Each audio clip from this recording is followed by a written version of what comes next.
And you're tuned in to Language and Literacy Educators Corner. From different walks of life, we form as a group to solve and create new ways to better learnings. Hello everyone, my name is Angelica Brown Cloma. You can call me Angge for short. On behalf of our group in LLE 203, I would like to welcome you all and thank you, because I know you will be spending some of your precious time in listening and watching this report. Welcome, and you're tuned in. The group will be reporting metacognition. So for starters, I would like to introduce to you the rest of the group, without whom, for obvious reasons, this presentation will not be possible. Let's do it then according to the chronology of the presentation. You already know who I am. Next will be Leanimi Sonico, Joy Valera, Christina Angeli Borja, Florian May Aguiluz Diamante. Then we have Vanessa Ann Liwag, and last but not the least, we have Von Micaelo Bacasmon. We all hope you can learn something from this, or at the very least find it entertaining and so here goes. Previously mentioned, our group in LLE 203 will be reporting about metacognition. First and foremost, we have to tell you that we will be concentrating on high school students. Why high school students? Well, most of us teach high school, and collectively, we agreed and we believe that the age range in that demography, the teenagers, the high school students, they are actually ripe for development and more receptive to new knowledge and learning. In fact, in the latter part of this report, some of my group members will be presenting some data to support our contention. In this report, we have 4 primary objectives. First, we will define what metacognition is. We will explain its importance in learning or literacy. Second, we will present reviews of recent set of evidence and studies on the development of metacognition on the chosen demography. Third, we will give examples of strategies for developing metacognition among high school learners. And finally, the fourth one, we will draw implications from metacognition for reading instruction. So I hope we will keep you interested as the report progresses. Thank you very much. Now it's time for us to give you the definition of metacognition. Metacognition, in its simplest term, is knowing how to think outside the box. Given a certain task, whether physical or mental, it is one's self-awareness of his or her mental process, and from there, lay out strategies to accomplish the given task. Unlike other mental skills though, metacognition can be taught and developed. Given the right tools, one's metacognition can be developed to instill awareness and automatic strategic thinking in a person. Once developed, metacognition can also be used to control one's thoughts and appropriately use one's mental skills to achieve a goal. Now let us discuss the importance of the development of metacognition as far as high school students or learners are concerned. As I previously mentioned, metacognition can be taught and it can be developed.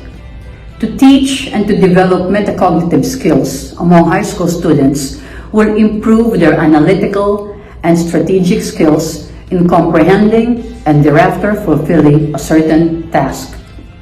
Thinking outside the box will enable learners to resort to more creative and challenging situations to a given task, rather than opt to go to a more traditional route which may not enhance their knowledge base. Basically, they are learning strategic learning skills. This is an important aspect since high school students are preparing for their tertiary level, for college, where more academic challenges awaits. Metacognitive techniques can be taught to students. These techniques are also flexible, that they can be used in any given situation or task at hand. Students should learn how to analyze. They should know the before, during, and after processes of a given skill. All in all, in a bird's eye view, high school students' metacognition, once developed, will enable him or her to be fully aware of his mental processes that will then enable him or her to achieve a task in a lesser time frame or in a better methodology. Now we can discuss about the components of metacognition. Initially, there were two main components carried out by the works of Flavel and Brown. Nope, no relations. First is metacognitive knowledge. Second is metacognitive strategies. After having considered other works in metacognition, a third component came out. The third, initially proposed by Nelson and Narens in 1990, was called metacognitive monitoring. Subsequently, other proponents have called it metacognitive experiences. So let's deal on the first one, metacognitive knowledge. Metacognitive knowledge is defined as part of our knowledge about the world, which has a relationship with individuals as cognitive beings and with their various aims, tasks, actions, and cognitive experience. This was the definition of Flavel in 1979. Basically, it says that it talks or revolves around the person, the task, and the strategy as a whole. Next, let's discuss about metacognitive strategies. As defined by Brown in 1987, metacognitive strategies are defined as activities used to regulate and oversee learning. You see, this is like the mind map of a person from where he or she can formulate or lay out a plan to use his or her learning process to achieve a certain task. And lastly, metacognitive experience or metacognitive monitoring, as it was formerly called. Metacognitive experiences are defined as being what the person is aware of and what he or she feels when coming across a task and processing the formulation related to it. This was the definition of F. Clydes in 2008. It is more personal in nature because it enables the person to look within himself and use what he or she knows and feels in order to formulate his or her own way of thinking and thereafter strategies on how to achieve a certain task. Hello everyone, I'm Lianimi Sumiko. I'm going to discuss about metacognitive skills and related topics. Goal setting, planning, systematical approach, monitoring, evaluating, and reflection. For example, a learner's task is to read a story and answer the comprehension questions. His goal is to read and understand the story. His plan is to find ways to comprehend the story. His approach is to read, relate, and give the correct answers.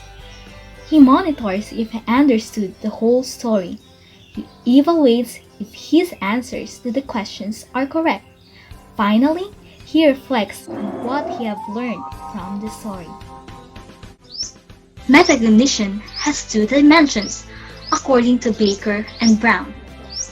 Knowledge of one's own cognitive resources in relation to the reading task. And self-monitoring, in case of reading, comprehension monitoring. Effective readers use their metacognitive awareness in order to assess their concepts and purpose, test their own hypothesis, and revise this when the situation demands. Sensitivity to text structure. Students who judge the importance of details in text seek out relationships and ideas and use the text structure to arrange details are more likely to retrieve that information from long-term memory. It means that learners who focus on the reading article will recall the details and main idea of the text. The importance of metacognition to students. Metacognition supports engagement, willingness to take risks with learning, lessens impulsivity, builds better relationships with others and self, and helps bridge connections to other subjects, according to Halpern. Using metacognition with routine classroom practices builds more rounded learners, communicators, and thinkers. Metacognitive ability helps students reflect on their learning methods, their performance in the classroom activities, and improve their academic achievements. It aids in recalling the details and main idea of a text. Thank you for viewing. I hope you learned something. Hello, my name is Joy Valera. I will now present to you two other studies that examine the benefits of metacognition among high school students. In the first study, researchers Gailo and Dalles examined how 3 metacognitive strategies increase students' achievement in maths. The study was conducted in 2016 in Aplayan National High School in Misamis Oriental. In this study, the grade 9 students were divided into experimental group, those who use metacognitive strategies, and the control group, those who use conventional teaching strategies. In this study, the researchers used concept mapping, think aloud, and journal writing in teaching variations in a series of 4 lessons to the experimental group.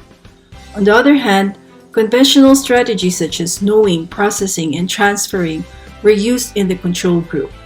This experiment investigated the effects of the 3 metacognitive strategies on the students' academic achievements and engagement in mathematics. Here are the results of the study. In terms of academic achievement, percentages show higher scores in the experimental group. These students were observed to have done advanced reading and used other materials that enhanced their responses to the concept mapping activity. During the Think Aloud exercises, students were more engaged in voicing out how they plan to solve their problems, which also helped them clarify concepts while interacting with their peers and teacher. Moving on to the next study. 13, researcher Catherine Ora sought the participation of more than 2,000 12th graders from 17 schools in Western Kenya. She administered 2 biology tests, self-efficacy and metacognition questionnaires, as well as in-depth interviews with the focus group. This experiment examined the relationships among self-efficacy, metacognition, and problem-solving in biology. Ora explained that self-efficacy is critical in difficult subjects such as genetics. If students have a strong sense of self-efficacy, they are more motivated to finish tasks, which lead to behaviors that promote higher learning and achievements. She pointed out research that highly self-efficacious students are more likely to use self-regulated learning strategies. The grade 12 students were divided into treatment group classes using metacognitive prompts and the control group, which did not employ any prompts. In this slide, you will see the metacognitive prompts the teachers use in facilitating problem-solving activities in their genetics lesson. Operations performed during the problem-solving process are the exact skills that constitute the nature of metacognition. Results of this study demonstrated the reciprocal relationship between self-efficacy and self-regulation. As students increase their self-regulation capacity, they increase their self-efficacy beliefs and vice versa. These beliefs allow the students to face new self-regulated learning. Self-regulated learners are more self-efficacious than are students with poorer self-regulatory skills. Students in the treatment group in this experiment showed more accuracy in problem-solving and increased their awareness of using more strategies. Findings of this study confirm that self-efficacy and self-regulation is a strong predictor of improved achievement in science. Thank you. Hi, I'm Christina Borja and I will be presenting the next 2 studies. A 2013 study showed that applying metacognitive strategies in reading enhanced the reading skills of high school students in India. The purpose of the study is to examine the extent to which the use of metacognitive strategies improve reading comprehension skills. In this study, the correlation between the students' awareness of metacognitive strategies and their reading comprehension suggests a developed self-awareness and reading comprehension skills. Based on the results of this study, it presents a likelihood of development of regulatory skills which help them obtain their reading comprehension. It also suggests that teachers should integrate metacognitive strategies in teaching reading and develop metacognitive awareness among their students. Meanwhile, in 2014, an evaluation of the effectiveness of metacognitive strategies on students' performance in essay writing was conducted in Malaysia. The study considered the following aspects of metacognitive strategies: declarative knowledge, conditional knowledge, and procedural knowledge, as they are considered important elements in helping students learn and contribute to their writing performance. In the study, 18 participants were asked to write an essay as it will serve as data for analysis. In the table being shown, results of the study found that the students lacked skills or did not possess enough skills in declarative knowledge, conditional knowledge, and procedural knowledge. In fact, all 18 participants did not possess enough skills in procedural knowledge. Based on the results of this study, it presented the need for intervention to improve skills in writing and suggested that teachers should integrate more metacognitive activities and strategies to improve the writing skills of their students. And now my group mate will present the last two studies related to metacognition and how it affects high school students. Self-efficacy are feelings of confidence, feelings of competence, and the mental processes one goes through when using it. Schema Web to think aloud are strategies that allow our learners to use and activate prior knowledge. This is Talk and Smile English Podcast, spearheading the way to give you only the best. You're tuned in to Talk and Smile English Podcast, utilizing the best of both worlds, teaching and podcasting. Coming to you from Buriram City, and I am Arvon with love.